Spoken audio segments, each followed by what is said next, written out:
তামিলনাড়ুর অভিনেতা থালাপতি বিজয় ১৫ লাখ মানুষের সমাবেশে দাঁড়িয়ে এবার ক্ষমতাসীন বিজেপিকে ফ্যাসিবাদী আখ্যা দিয়ে ঘোষণা করলেন রাজনৈতিক যুদ্ধ।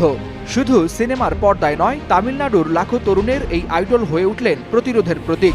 বিশ্লেষকরা বলছেন, নরেন্দ্র মোদী শাসিত বিজেপি সরকারের বিরুদ্ধে থালাপতির এই ঘোষণা দেশটির দক্ষিণ ছাপিয়ে জাতীয় রাজনীতিতে তৈরি করবে এক নতুন সমীকরণ।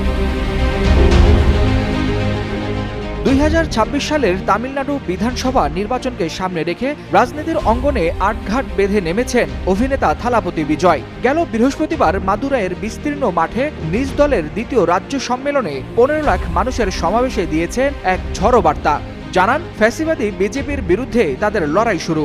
ভারতের প্রধানমন্ত্রী নরেন্দ্র মোদীর নেতৃত্বাধীন বিজেপিকে ধর্ম বিভাজনের হাতিয়ার বানানো এক শক্তি হিসেবে উল্লেখ করে সমাবেশে থালাপতি বলেন, গণতন্ত্রকে দুর্বল করে সমাজে বিভাজন ছড়িয়ে বিজেপি আজ ভারতের সবচেয়ে বড়